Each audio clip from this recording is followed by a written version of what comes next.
के बाद आप सभी का स्वागत है। तो आज का सवाल ये है कि मध्य प्रदेश में किसकी सरकार बनेगी और उसकी तस्वीर लगभग साफ होती जा रही है। अलग अलग आते ओपिनियन पोल अलग अलग रिजल्ट देते हुए, लेकिन जो ओपिनियन पोल हम आपके सामने रख रहे हैं उसमें बीजेपी की राह मुश्किल थोड़ी सी नजर आ रही है। लेकिन कांग्रेस के लिए खुशी की खबर, C4TSG का ओपिनियन पोल ये कहता है कि कांग्रेस को 118 से 132 सीटें मिल सकती है, बीजेपी को 94 से 108 सीट मिल सकती है, बीएसपी को 5 से 12 सीटें मिल सकती हैं और अन्य को 3 से 10 सीटें मिल सकती हैं। ये C4 द संडे गार्डियन का ओपिनियन पोल बताता है। और इसी पर चर्चा करने के लिए मेहमानों का एक खास पैनल हमारे साथ है। रोहित हमारे साथ स्टूडियो में मौजूद हैं, प्रेमचंद पालेठी जी हमारे साथ हैं, साथ ही एनके सिंह सर हमारे साथ हैं और वहीं कांग्रेस की तरफ से पंकज चतुर्वेदी जी भी हमारे साथ स्टूडियो में मौजूद हैं।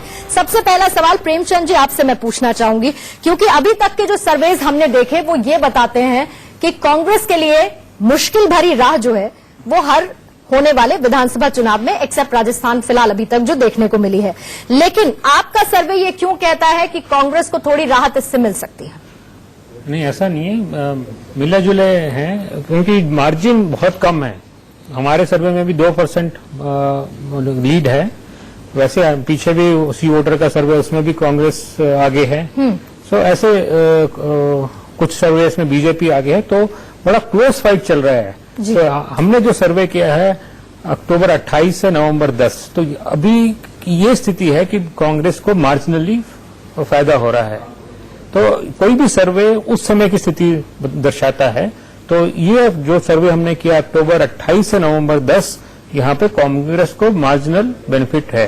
पर ये नहीं कह सकते कि यही रिजल्ट होगा। जब आप दिसंबर 11 को वोट गिनेंगे तो बिल्कुल ऐसे ही रिजल्ट होगा, स्थिति बदल भी सकती है। लेकिन बहुत ज्यादा का गैप नहीं है, बहुत ज्यादा दिन का। आपने अभी रिसेंटली देखिए, इसमें काफी फैक्टर्स हैं, जैसा बूथ मैनेजमेंट कौन इफेक्टिवली करता है, तो ये मीडिया मैनेजमेंट कौन करता है, तो ये सब बातें हैं। तो जो ज्यादा इफेक्टिवली काम करेगा, ज्यादा मेहनत करेगा, वो आगे निकल सकता है। तो अभी बहुत ही क्लोज फाइट है। ठीक, मैं और क्वेश्चंस के लिए बाकी पैनलिस्ट के पास जाऊं। एक सवाल और प्रेमचंद जी, इस ओवरऑल सर्वे में आपको क्या लगा? इसका आधार, एक मुख्य मुद्दा क्या रहा है फिलहाल? देखिए, साइज क्या था? नहीं, हमने 22,000 से ज्यादा लोगों का इंटरव्यू किया, 140 कॉन्स्टिट्यूंसीज कवर किए।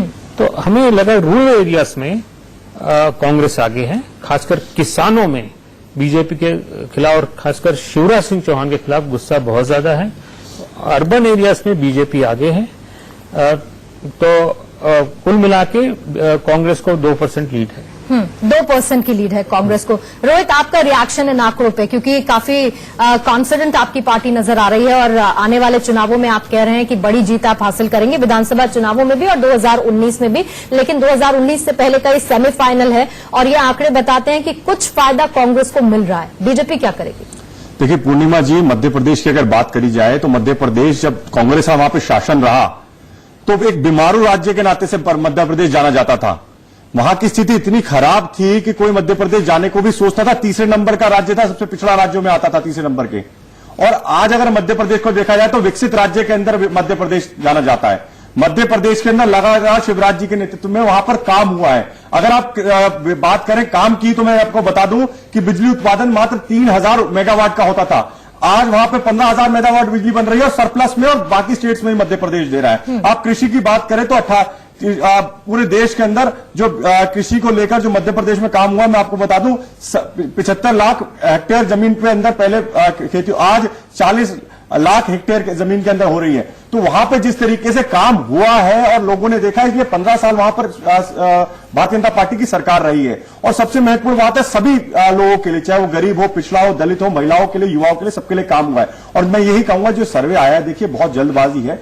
मैं तो ये कहता हूं कि जो 58 सीट पिछली बार कांग्रेस की आई थी, उससे भी कम इस बार कांग्रेस वहां पर होने जा रही है, क्योंकि कांग्रेस के पास ना वहां पर कोई नेता है, ना नीति है, ना नीयत है। आज कांग्रेस के पास वहां पर नेता कौन है, कांग्रेस को नहीं पता। आज वहां पर अंदर आप देखा जाए तो शिवराज जी हमारे तो नेता हैं और सबके सामने हमारे देश के अंदर नरेंद्र मोदी जी हमारे प्रधानमंत्री हैं। लेकिन मोदी, अगर आप मध्य प्रदेश की बात जाए, कांग्रेस के पास आज दिग्विजय सिंह जी वहां पे नेता हैं, चाहे कमलनाथ जी हैं या ज्योतिरादित्य जी हैं, कांग्रेस को ही नहीं पता उनका नेता कौन है और वो किसके नेतृत्व में वहां पे चुनाव लड़ रहे हैं। वो लगे हैं सिर्फ धर्म के नाम पर, जाति के नाम पर लोगों को बांटने का। कमलनाथ जी का हाल ही में जो वीडियो आता है उसके अंदर वो किस तरीके की बातें करते हैं मुसलमानों से कि आप एक बार हमें जिता दीजिए, उसके बाद हम इलेक्शंस के बाद हिंदुओं को देख लेंगे। तो वो सीधा सीधा ध्रुवीकरण का काम वहां पे कांग्रेस पार्टी को जब हार दिखाई दे रही है, जो कांग्रेस पार्टी हमेशा से करती रही है। लेकिन जनता विकास चाहती है, विनाश नहीं चाहती। जो कांग्रेस ने विनाश दिया है, जो बीमारू राज्य बना के रखा है, विकसित राज्य की ठीक, तरफ तो यानी कि आप ये कह रहे हैं जितने वायदे आपने किए थे 2013 में, उन सबको आपने पूरा किया, आपने विकास किया और इसी के सहारे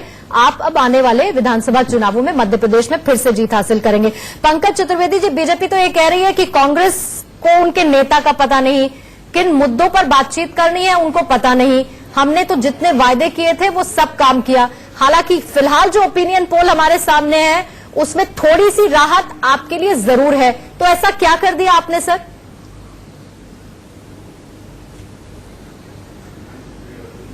देखिए पूर्णिमा जी, कांग्रेस पार्टी ने क्या किया या नहीं किया ये तो मध्य प्रदेश की जनता तय कर रही है। पर हम लोकतंत्र में है और लोकतंत्र में जवाबदारी सरकारों की होती है। और अभी मैं नहीं जानता, मेरे मित्र दिल्ली से संभवतः आपके साथ बैठे हैं भारतीय जनता पार्टी के जी। और वो पता नहीं कौन सा डे ड्रीमिंग करके दिन का कोई स्वप्न देखकर आए, जहां उन्होंने पता नहीं कौन कौन से झूठे सच्चे आंकड़े पेश किए। अरे आप चार पुस्तकों ने क्या काम किया वो बता दीजिए। चलिए, मध्य प्रदेश में क्या काम किया था कांग्रेस ने, वो बता दीजिए। चैलेंज आपको डिबेट में मैं कर रहा हूं।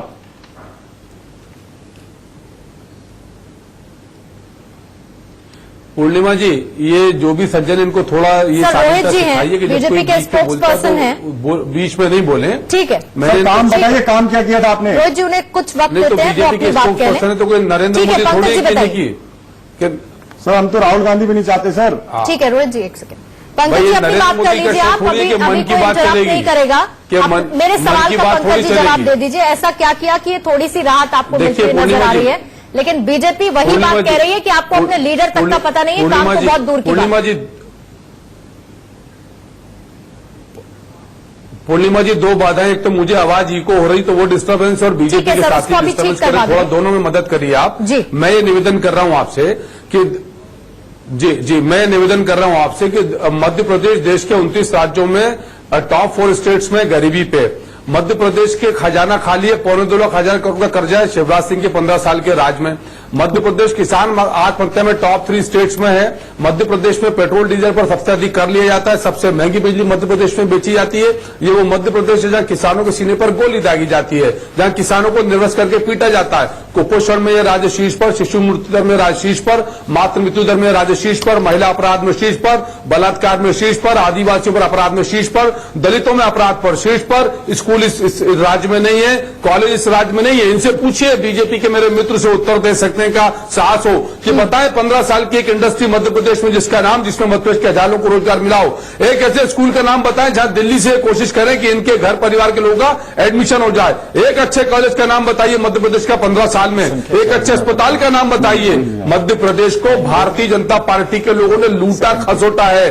बीजेपी के नेता जो पन्ना प्रमुख हुआ करते थे आज धन्ना प्रमुख है। कैडर का कार्यकर्ता नाराज है, लेडर पर कोई और सेठ बैठा हुआ है। चलिए, बहुत सारे आरोप हो गए। कार्यकर्ता नाराज है, मध्य प्रदेश की जनता तो आपको लगता है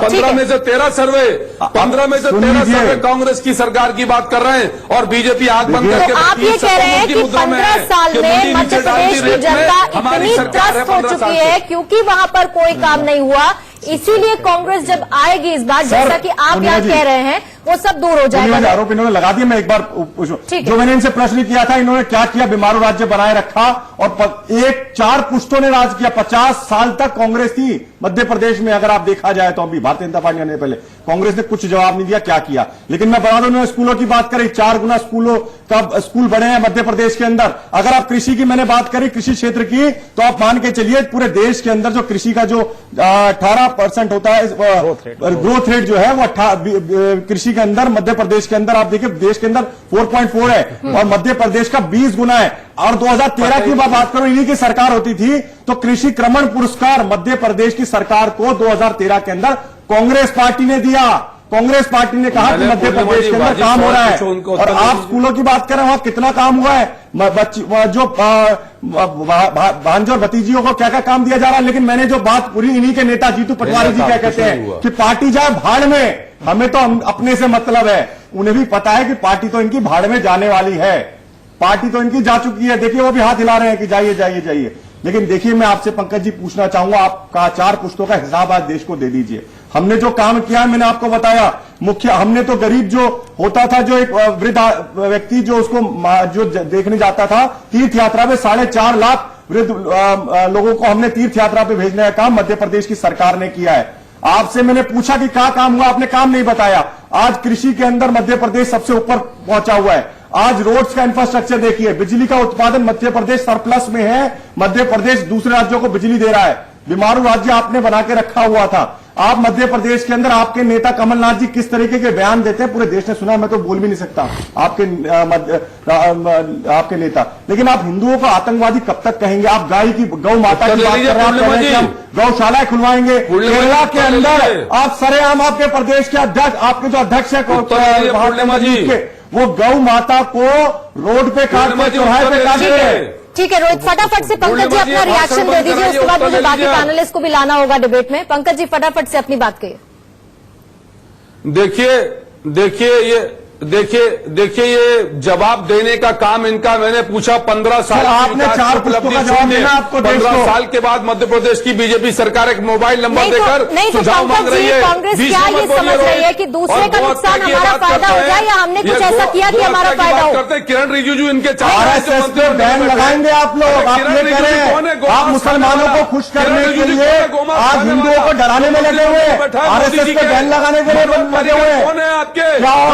आपने कितनी बार कोशिश करी और RSS और मजबूती के साथ आगे बढ़ा, दुनिया में नंबर 1 हो गया।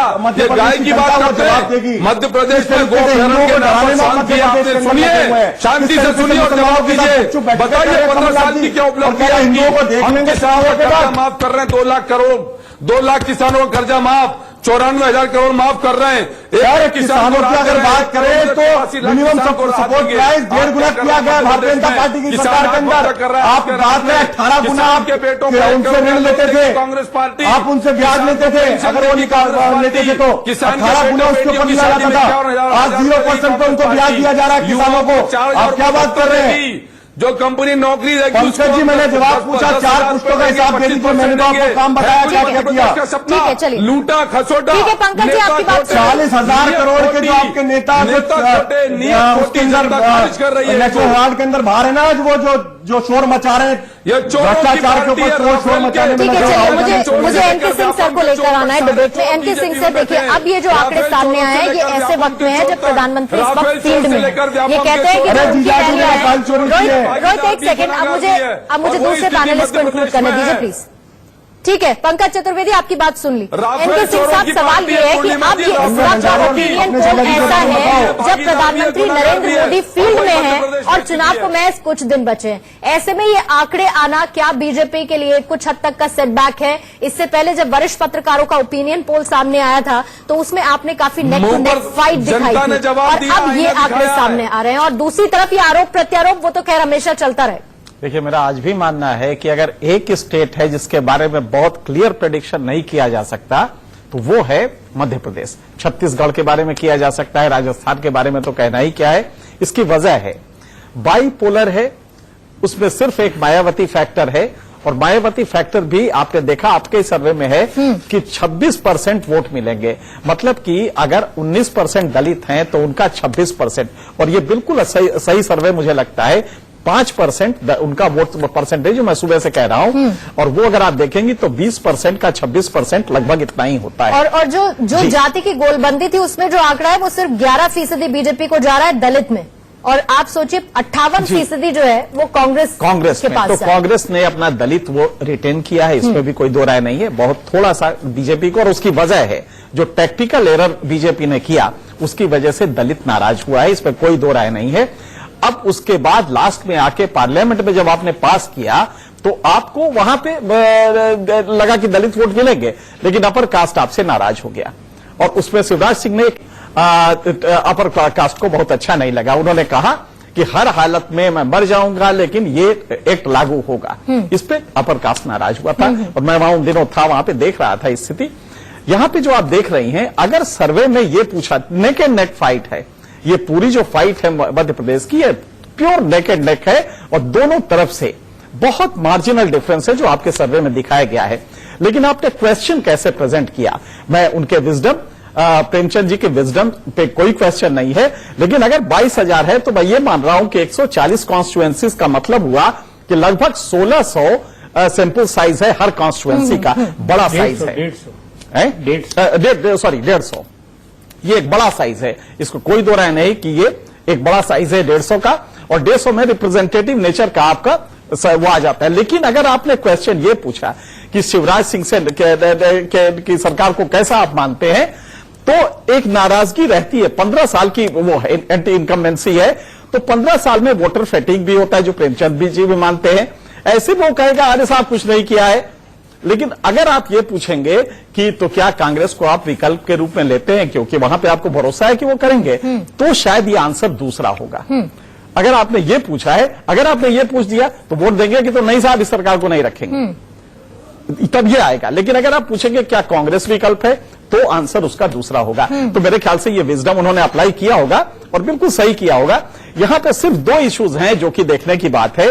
अभी हाल में इस समय फेस कर रहा वहां का किसान, जो कि आपके टेक्निकल प्रॉब्लम है, वहां पे डाई अमोनियम फॉस्फेट का रेट, गेहूं का बुआई हो गया है, डाई अमोनियम फॉस्फेट जो मेन इंग्रेडिएंट होता है वो 1400 रुपए खरीदा गया, और दूसरा यूरिया अवेलेबल नहीं है। ये 2 चीजें वहां के किसानों को नाराज। आपका जो चेंज हुआ है, हमने कहा था कि एडवांटेज बीजेपी को होगा, पिछले सर्वे में हमने कहा था कि दोनों नेक एंड नेक है, लेकिन एडवांटेज बीजेपी को रहेगा। अब मैं ये सिर्फ यही कह सकता हूं कि इन 10 दिनों में थोड़ा सा चेंज हुआ है। किसानों को यूरिया नहीं मिल रही है, खास करके कुछ जिलों में तो बिल्कुल अवेलेबल नहीं है। सेंट्रल गवर्नमेंट ने एसओएस भेजा है इमीडिएटली सारी एजेंसीज को कि इमीडिएटली यूरिया रश कराइए। यूरिया का रेट आपने 5 किलो बोरी का कम कर दिया है, 45 किलो की बोरी है। किसान इससे भी नाराज है। भावांतर भुगतान योजना आपका सफल नहीं रहा, और अभी आपने कुछ 2 हफ्ते पहले एक स्टेटमेंट दिया कि ये फ्लैट भावांतर होगा और 500 रुपए हम सोयाबीन के लिए देंगे। हकीकत यह है कि ये आप देंगे जनवरी में, इसको लेके किसान नाराज है। ये जो 3 चीजें हैं, इसको छोड़ के काफी हद तक किसान को उन्होंने जो नाराजगी थी शिवराज सिंह ने दूर कर लिया है। लेकिन ये 3 नए फैक्टर हैं जिसकी वजह से किसानों में थोड़ी सी नाराजगी ज्यादा है। किसानों की नाराजगी से आप इनकार बिल्कुल नहीं कर सकते। दिल्ली तक कूच किया गया, और ये एक सबसे बड़ा मुद्दा जो बीजेपी के लिए बड़ा सेटबैक हो सकता है। आपने तो चुनाव जीतने से पहले वायदे बहुत किए थे, जिसमें से कुछ चीजों का जिक्र एनके सिंह सर ने किया कि वो अभी तक पूरे नहीं हुए। दूसरा, अभी जो आपने अब दृष्टि पत्र निकाला, उसमें भी आपने कृषि समृद्धि योजना की बात कर दी। आपने उसमें भी किसानों को साधने की पूरी कोशिश की। दूसरी तरफ आपने आधी आबादी पर पूरी तरह से फोकस किया। क्या ये स्ट्रेटेजिक वाइज है? लेकिन आपको लगता है दूसरी तरफ किसानों की नाराजगी फिर भी बरकरार रहेगी, या इन 10 दिन के अंतर में उसको आप किसी तरीके से दूर कर लेंगे? देखिए पूर्णिमा जी, जैसा मैंने अभी बीच में भी कहा कि जो अगर आप देखा जाए तो भारतीय जनता पार्टी सभी वर्गों के लिए, खास करके किसान, क्योंकि किसान जो है वो देश को आगे बढ़ाने में सबसे ज्यादा योगदान हमारे क्या किसानों आप का मानते हैं किसान नाराज है? देखिए, मैं बिल्कुल नहीं मानता किसान नाराज है। किसान नाराज होता तो भारतीय जनता पार्टी इतनी बड़ी सारे प्रदेशों में जीत के आगे नहीं आती, एक बात। दूसरे, मध्य प्रदेश की बात करें, पूरे देश की बात करें तो मध्य प्रदेश में देखिए मैं बताता हूं, मिनिमम सपोर्ट प्राइस जो किसानों को दिया जाता था, और वायदों को पूरा करना, देखिए 2 अलग चीज है। आपने पूछा कि क्या हुआ, मिनिमम सपोर्ट प्राइस जो किसानों को दिया जाता था उसके अंदर 1.5 गुना की वृद्धि भारतीय जनता पार्टी की सरकार ने की है। जो 18% का जो टैक्स लिया जाता था, जो उनको ब्याज लिया जाता था कांग्रेस के समय में, आज उसको 0% कर दिया गया है। वहां के किसान को 0% पे वहां पर ब्याज मिल रहा है किसानों को। लगातार आप देखिए कि किसानों की अगर जो हालात हैं वो अच्छे हो रहे हैं। हमारी कोशिश ये है कि किसानों की जो आय है वो दुगनी करने की कोशिश प्रधानमंत्री नरेंद्र मोदी जी और वहां के वहां पर लगे हुए हैं। तो लगातार वहां पर किसानों को लेकर काम हो रहा है। और अगर आप देखा जाए तो मैं अगर बात करूं तो जिस तरीके से उत्पादन जो हो रहा है, देखिए अगर किसानों के हालात ठीक नहीं होते तो उत्पादन नहीं बढ़ता। देखिए सब्जियों का उत्पादन जो था वो 36 लाख टन से बढ़कर 1,74,00,000 करोड़ टन तक पहुंचा है। तो मुझे लगता है किसानों की जो स्थिति है देखिए वो बढ़ रही है। 16 गुना ठीक है, सोयाबीन का उत्पादन बढ़ा है। 16 गुना आप जैसे बता रहे हैं कि उत्पादन बढ़ा है सोयाबीन का। तो ऐसे बहुत सी चीजें हैं जो वहां पर किसानों को लेकर काम हुए हैं और इसलिए कांग्रेस के पास हताशा निराशा है। इसलिए कांग्रेस पार्टी जो है आज वो विकास की बात नहीं कर रही, वो विनाश की बात कर रही है। हम मेक इन इंडिया की बात करें। मैं एक और बड़ा अच्छा प्रश्न मेरे को लगता है आज कांग्रेस पार्टी को पूछना चाहिए। राहुल गांधी जी जो कांग्रेस के नेता है वो मध्य प्रदेश में घूम घूम के मेड इन इंदौर की बात कर रहे हैं, मेड इन भोपाल की बात कर रहे हैं, मेड इन मध्य प्रदेश की बात कर रहे हैं। इन्होंने सारी मेड इन की बात कर दी, लेकिन अभी तक मेरे कांग्रेस के मित्र बैठे, एक प्रश्न मेरा इनसे सीधा सीधा, मेड इन अमेठी में क्या बना है, राहुल गांधी जी के क्षेत्र में क्या बना है, वो चलिए बता दीजिए। अभी तो हमारा मध्य प्रदेश पे फोकस है। पंकज चतुर्वेदी आप कुछ कहना चाह रहे थे, बोलिए। आप कह रहे थे कि राहुल जो यहाँ पर रोहित माफ कीजिएगा, जो आंकड़े यहाँ पर मैं निवेदन कर रहा हूँ वो आंकड़े गलत हैं। आपके आंकड़े क्या कहते हैं सर 15 साल के, और आपकी ग्राउंड रिपोर्ट वहां पर क्या कह रही है? मैं ये निवेदन कर रहा हूं पूर्णिमा जी के मध्य प्रदेश में 0% ब्याज पर जिन किसानों को कर्ज देने की बात है, ऐसा कोऑपरेटिव सोसाइटी से है और मध्य प्रदेश के 1 करोड़ किसानों में से खाली 20% किसानों को इसका लाभ मिला है। कांग्रेस पार्टी ने इसलिए जब कर्ज माफी की बात करी जिससे मध्य प्रदेश के 94 लाख किसानों को लाभ होगा, 94,000 करोड़ का कर्जा हम माफ करेंगे। संबल के नाम पर भी इन्होंने 7,000 पर बोनस देने की बात करी जो खाली 17 लाख किसानों को एड्रेस कर रहा है। यानी किसानों के आंदोलन आप देखिए मध्य प्रदेश में इतने आंदोलन उग्र होते हैं कि सरकार 6 किसानों के सीने पर गोली चलाती है। बाद में मुआवजा देती है। ये नहीं कहती थी कांग्रेस के लोग मुआवजा दिया करोड़ का। मध्य प्रदेश में ऐसा क्या है कि पिछले 3 टर्म से एंटी इनकम्बेंसी काम नहीं कर रही है? ऐसा क्या हुआ कि 3 साल से ना ही वोटर फटीक काम कर रहा है, एंटी इनकम्बेंसी काम नहीं कर रही है किसी तरह की, बार बार शिवराज सिंह रिपीट कर क्यों नहीं हो रहा है, और कांग्रेस पे विश्वास क्यों नहीं बढ़ रहा है? इनके सिंह सर बहुत वाजिब यहाँ पर सवाल उठा रहे हैं। ऐसा क्या है? मैं उत्तर देता हूं पूर्णिमा जी। मैं आपकी बात से सहमत हूं पूर्णतः कि हम 3, 8 और 13 में चुनाव हारे, पर जिस प्रकार भारतीय जनता पार्टी ने 13 से 18 में प्रशासन का 3-13 किया है, मध्य प्रदेश की जनता उनसे बहुत नाराज है।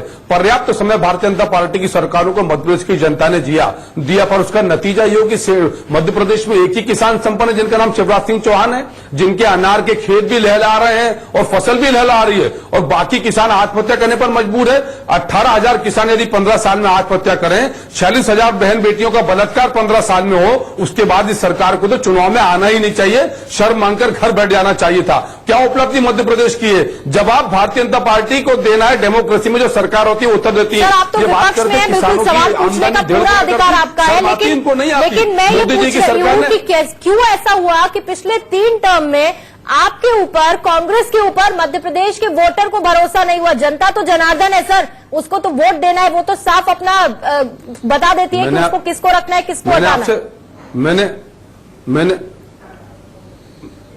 मैंने आपसे स्पष्ट तौर पर तो कहा सर, मेड इन अमेठी तो बता दीजिए क्या किया? हमने तो कुछ किया ही नहीं है। आप बता दीजिए 4 पिछड़ों ने क्या किया है?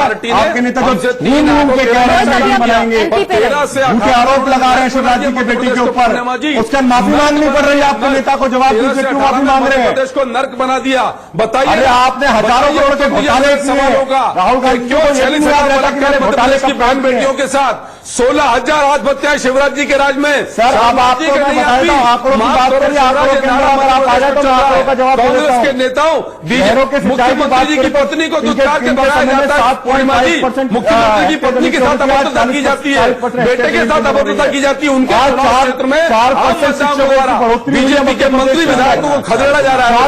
4 गुना बढ़ोतरी हुई है। अरे सुन लीजिए, 20 गुना बढ़ा है मध्य प्रदेश के अंदर। सुनिए जरा मध्य प्रदेश के अंदर डालने की घटिया प्रवृत्ति पार्टी नरक बना दिया मध्य प्रदेश में, गर्त में ले गए, बिजली सड़क पानी नहीं है। बीजेपी के चंद कार्यकर्ता धंधा सेट बने हुए, कोई और है? कौन से काम किए मध्य प्रदेश में? अकबर की संस्कृति नहीं चलेगी मध्य प्रदेश में। 46,000 बलात्कार की बलात्कारी एमजे अकबर का कल्चर नहीं चलेगा मध्य प्रदेश में। बलात्कारी एमजे अकबर की संस्कृति जो भारतीय जनता पार्टी ला रही है, 40,000 बलात्कार हुए 15 साल में। ये संस्कृति मध्य प्रदेश की बहन बेटियां बर्दाश्त नहीं करेगी। बताइए उत्तर उस एमजे अकबर को, मध्य प्रदेश से राज्यसभा का सांसद है, 20 बलात्कार के आरोप आ गया एमजे अकबर पर। ये संस्कृति भारतीय जनता पार्टी की बलात्कारियों को समर्थन वाली पार्टी है। एमजे अकबर जो बलात्कारी की संस्कृति मध्य प्रदेश में नहीं चलेगी। बात करते हैं बलात्कारी की एमजे अकबर की बलात्कारी संस्कृति नहीं चलेगी मध्य प्रदेश में। एमजे अकबर की बलात्कारी संस्कृति नहीं चलेगी। एमजे अकबर की बलात्कारी मध्य प्रदेश में 40,000 बेटे के साथ बलात्कार किया। गौशाला बनवाने की बात करते हैं और गौमूत्र हाथ में लेकर, और आप कहते हैं कि जंगल रिजिजू गोमांस खाता है, मोदी को वो क्यों भाता है? किरण रिजिजू गोमांस खाता है, मोदी को वो क्यों भाता है? मनोहर पारिकर गोमांस खाता है, उससे आपका क्या नाता है? मनोहर पारिकर गोमांस खाता है, उससे आपका क्या नाता है? किरण रिजिजू गोमांस खाता है, नरेंद्र मोदी को क्यों भाता? उत्तर दीजिए। एमपी में जाकर ही राहुल गांधी जी कह रहे हैं कि हम ये बना देंगे, झूठे वादे खा रहे हैं। पंकज चतुर्वेदी, मेरा सवाल आपसे ये है कि अगर सत्ता में वापसी करनी है, संजय भंडारी और मोहम्मद वगैरह का क्या लिंक है? रोहित में सवाल पूछो प्लीज। अगर 15 साल के इस पीरियड को खत्म करना है, पंकज चतुर्वेदी मेरा सवाल सुन लीजिए सर, फिर आप जवाब नहीं देंगे उस बात का, फिर आप वही बातें रिपीट जवाब नहीं दे रहे। करेंगे। 4 पुष्पों ने मध्य प्रदेश के लिए क्या किया? रोहित, मेरा सवाल उन तक पहुंचने दीजिए। पंकज चतुर्वेदी, मैं सवाल ये पूछ रही हूँ कि अगर आपको लगता है कि 15 साल से वहां की जनता के लिए कुछ भी नहीं हुआ, अगर आपको लगता है कि 15 साल बाद अब एंटी इनकम्बेंसी काम करेगी, आपको लगता है कि आप जब सरकार में आएंगे तो वहां की जनता के लिए बहुत सारे काम करेंगे, लेकिन पहले पार्टी की अंदरूनी कलह तो सर खत्म कर लीजिए। टिकट बंटवारे को लेकर जितनी उहापोह मची हुई है, नाराजगी देखने को मिलती है, गुट में बटे हुए लोग नजर आ रहे हैं। सर, अगर वो सॉर्टेड नहीं होगी तो ग्राउंड पर जाके काम कैसे होगा? ये तो इलेक्शन के पहले की बात है, इलेक्शन के बाद की तस्वीर तो फिर दूसरी होगी सर। पूर्णिमा जी, शायद आपने मध्य प्रदेश के मीडिया के बारे में जानकारी नहीं ली। भारतीय जनता पार्टी के बातें कर रहे हैं? महिमा मंडल आपको क्यों लगता है ऐसा कि मैंने मध्य प्रदेश के बारे में जानकारी नहीं ली? एक सेकंड पंकज चतुर्वेदी, अरे आप सुन तो लीजिए। पंकज चतुर्वेदी, आपको ऐसा क्यों लगता है कि मैं यहाँ पर मध्य प्रदेश के बारे में जानकारी लिए बगैर बैठी हूँ? आपको जानकारी हमारे चैनल पंकज चतुर्वेदी, गुटबाजी और परिवार, पंकज चतुर्वेदी, आप लोग कमेंट करने से पहले एक सेकंड जरा पहले सोचा कीजिए। आपको क्यों लगता है मैं यहाँ पर बिना किसी जानकारी लिए बैठी हूँ? जैसी जूदम पेजार मची है मध्य प्रदेश में, कहीं और नहीं मची है। आप मेरी बात सुनना नहीं चाहते। ज्योतिरादित्य सिंधिया और कमलनाथ के बीच में सर फोड़ने में लगे एक दूसरे के, बैठकों के अंदर क्या बाबूलाल गौर जी को देखिए, बीजेपी के मंत्री सांसद पार्टी छोड़कर कांग्रेस में आ रहे हैं। आप कह रही गुटबाजी कांग्रेस में। नेता का नाम बताइए अपने। आप लोग सवाल सुनना नहीं चाहते और उसके बाद फिर आप लोग ये कहते हैं कि आपको बोलने का मौका नहीं दिया जाता है। बहरहाल बहुत बहुत शुक्रिया रोहित आपका इस चर्चा में शामिल होने के लिए। पंकज जी आपका बहुत बहुत शुक्रिया। एनके सिंह सर आपका भी बहुत बहुत शुक्रिया। प्रेमचंद पालेटी जी आपका भी बहुत बहुत शुक्रिया। जवाब तो देना होगा, मैं फिलहाल आज के लिए बस इतना ही, लेकिन आज जो हमने जवाब तो देना होगा में ओपिनियन पोल को शामिल किया है, वो ये बताता है कि 2% का सिर्फ डिफरेंस है वोट शेयर में बीजेपी और कांग्रेस, यानी कि नेक टू नेक फाइट। आने वाले कुछ दिन में तस्वीर कितनी बदलती है, मध्य प्रदेश में सत्ता की कुर्सी पर कौन काबिज होता है, ये नतीजे के दिन तस्वीर और साफ होगी। एक छोटा सा ब्रेक